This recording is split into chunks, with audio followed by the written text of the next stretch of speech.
साधना के अंदर, साधना तो एक ऐसी ऊर्जा है जो अगर सच में युवा करे तो असंभव में भी संभव ढूंढ लेता है, असफलताओं में भी सफलताओं को ढूंढ लेता है। अपने जीवन में आने वाले हर परेशानियों को वो हंसते हुए उसको झेल लेता है।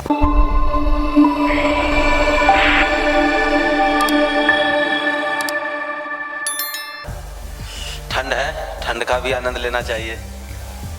अब ठंड के मौसम में ठंड नहीं आए, गर्मी के मौसम में गर्मी नहीं आए, युवापन में संघर्ष नहीं आए तो सब बेकार है।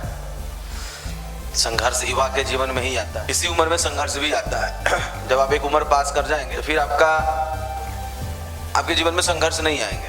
आपके जीवन में फिर आपका एक जीवन रूटीन हो जाएगा। अगर कहीं आपका जॉब हो गया होगा तो सुबह 10 बजे जाएंगे ऑफिस में, दिन भर काम करेंगे, फिर शाम को वापस लौटेंगे, घर पर खाना बनाया मिलेगा, खाइएगा आराम से, अपना जो करना है। एक रूटीन बन जाता है। कुछ अचीवमेंट करने का, कुछ कर दिखाने का यही उम्र होता है। और इसी में अगर हम संघर्ष से भागे, एक ऐसा संघर्ष जो हमको अच्छे रास्ते पर आगे बढ़ने का, आगे रास्ते पर बढ़ाता है, तो मुझे नहीं लगता है कि संघर्ष से किसी को भागनी चाहिए। संघर्ष से लड़ना चाहिए, दो हाथ करनी चाहिए।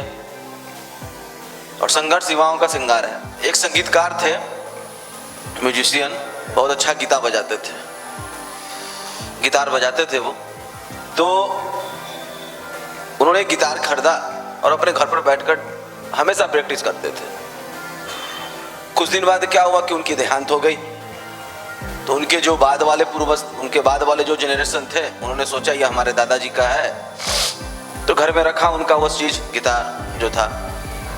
उसके बाद के जो थे जनरेशन आया, उनको भी थोड़ी सी जानकारी था तो वो रखे रहा। तीसरा जनरेशन जब आया तो उस गिटार के वैल्यू को नहीं समझ पाए। उसने सोचा ये बेकार का चीज, जगह घेरे हुए है घर में। उसने कचरे वाले को बुलाया और बोला कि भैया इसको ले जाओ। कबाड़ी वाला आया और बोला कि भैया हम इसका मुश्किल से 10 रुपए देंगे साहब। उसने कहा ठीक है 10 रुपया दोगे ना, 10 रुपया दो, ये जगह छेक रहा है। उसने उस गिटार को लिया 10 रुपए में, कचरा वाला जो कबाड़ वाला आया, और लेकर जाने लगा। जैसे घर से के दरवाजे से बाहर निकला तो रोड पर से एक संगीतकार गुजर रहा था। उसने देखा कि अरे इतना शानदार सा गिटार। उसने कबाड़वाले से पूछा कि भाई इसे बेचोगे क्या? तो कबाड़ वाले ने बोला 10 रुपए में अभी खरीदे, 11 रुपए दोगे दे देंगे। गिटार जो संगीतकार जो थे, उन्होंने कहा ठीक है भैया आप 11 रुपए ले लो। 11 रुपए दिए और गिटार खरीद लिए। उसी दरवाजे के बगल में एक चबूतरा था। चबूतरे पर वो म्यूजिशियन बैठ गया, संगीतकार, और वो गिटार को बजाना आरंभ किया। जब गिटार बजने लगा तो उसके उस म्यूजिक से, उसके उस संगीत से आसपास के मोहल्ले के लोग इकट्ठे होने लगे। जब इकट्ठे होने लगे, मोहल्ले वाले लोग इकट्ठे होने लगे, तो उनके घर के जो बच्चे थे, जिस घर ने उस कचरों को निकाला था, उस घर के भी बच्चे बाहर आए। उसने देखा कि अरे ये तो हमारे घर वाला गिटार है और इसी से इतनी सुंदर म्यूजिक निकल रही है। तो उसने गिटार से, म्यूजिशियन से पूछे कि भैया ये तो हमारी गिटार है। तो संगीतकार ने मुस्कुराते हुए कहा कि बेटा ये तेरे लिए आज भी कचरा ही है। इसको वही बजा सकता है, इससे वही धुन निकाल सकता है, इससे वही संगीत निकाल सकता है जिसको इसको बजाने आता। ये जीवन जो मिला है ना, जिसको जीने आता है वो बजा लेता है, जिसको जीने नहीं आता है वो दुख में, परेशानी में, समस्या में इसको बेकार कर देता है। उसके लिए ये बेकार जिंदगी होती है। डिपेंड करता है, निर्भर करता है आपके ऊपर, किसको बजाने आ रहा है कि नहीं आ रहा है। बजाने आ रही है तो आपके लिए ये जीवन सुंदर है, अच्छी है। नहीं बजाने आ रहा है तो आप निराशा में हैं, परेशान हैं, उदासी में हैं। बजाने आनी चाहिए। और हम हर सप्ताह में, हर साप्ताहिक गोष्ठी में यही सीखने आते हैं कि इस सप्ताह में कौन सी धुन लेकर जाएं कि जिंदगी को उस संगीत में एक नई धुन कैसे और जोड़े। नई धुनों को जोड़कर अपने जीवन को एक अच्छा म्यूजिक देने का कोशिश कर रहे हैं। एक ऐसा म्यूजिक, एक ऐसा जीवन का धुन, एक ऐसी जिंदगी जिए जिससे हमारे परिवार वाले भी हम पर गर्व अनुभव करें, समाज वाले भी हम पर गर्व अनुभव करें और राष्ट्र को भी हमसे कुछ मिले।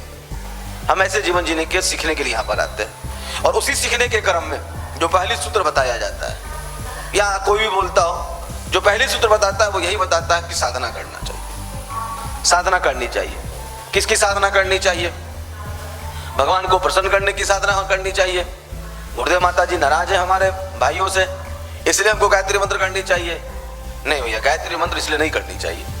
आपको इसलिए करने के लिए बताया जाता है कि आप अपने आप से प्रसन्न कैसे रह सकें। आपके अंदर की वो जो म्यूजिक है, जो धुन है, जो जिंदगी जीने की कला है, उसको कैसे सीख सकते हैं। और वो बोलकर नहीं सीखा जाता है। अगर अभी हम आपको बता रहे हैं और उस फॉर्मूला को अगर आप अपने जीवन में नहीं उतारते हैं तो कोई धुन नहीं निकलने वाला है।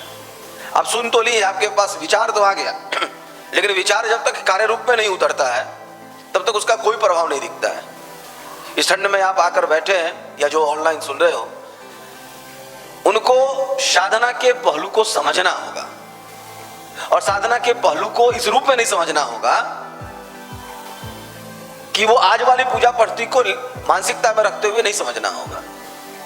साधना के अंदर, साधना तो एक ऐसी ऊर्जा है जो अगर सच में युवा करे तो असंभव में भी संभव ढूंढ लेता है, असफलताओं में भी सफलताओं को ढूंढ लेता है। अपने जीवन में आने वाले हर परेशानियों को वो हंसते हुए उसको झेल लेता है, उससे खेल लेता है और उसे जीत लेता है। साधना वो एक ऐसी ऊर्जा है, एक ऐसी एनर्जी है, एक ऐसा हमारी पावर है कि अगर हम इसको करना सीख गए, अगर इसमें रुचि लेना सीख गए, इसमें आनंद लेना सीख गए, अगर इसको नियमित अपने दिनचर्या का अंग बना ले, तो साधना एक ऐसी ऊर्जा है, आपका एक ऐसा दोस्त है, आपका एक ऐसा मित्र है, आपका एक ऐसा अंदर की एक ऐसी ताकत है जिसके बदौलत आप दुनिया के जिस शिखर पर जाना चाहते हैं उस शिखर पर जा सकते हैं। बशर्ते कि आपको साधना करने आना चाहिए, साधना में रुचि लेने आनी चाहिए, साधना को नियमित आपकी दिनचर्याओं का अंग बनाने आना चाहिए।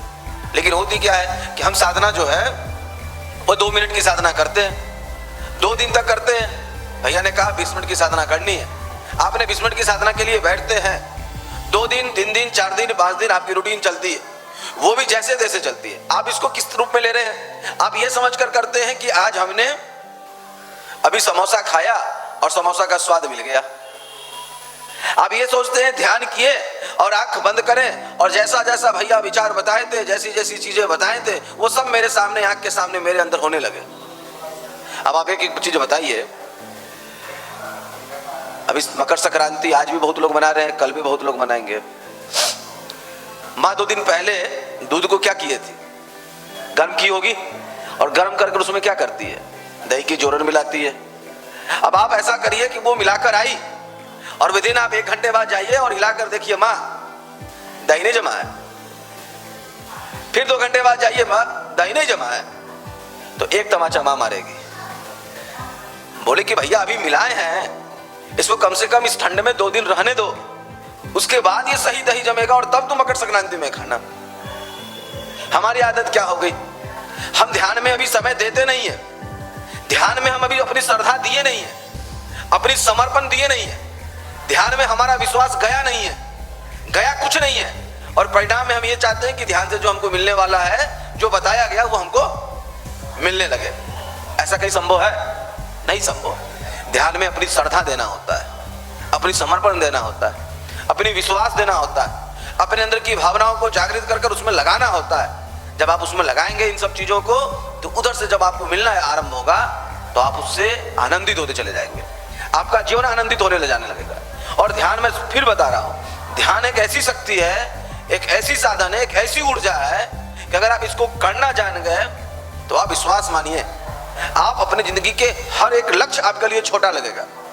आपको लगेगा भैया ये लक्ष्य तो बड़ा था मेरे लिए, लेकिन आपका उस लक्ष्य के प्रति जो आपका आत्मबल होगा ना, आपका मनोबल होगा, आपका आत्मविश्वास होगा, उस ध्यान के बदौलत आपका इतनी मजबूत बन जाएगा कि आप हंसते हुए अपने लक्ष्य को अचीव कर लेंगे और आपको आसानी लगेगा, हर एक लक्ष्य आपको छोटा लगेगा।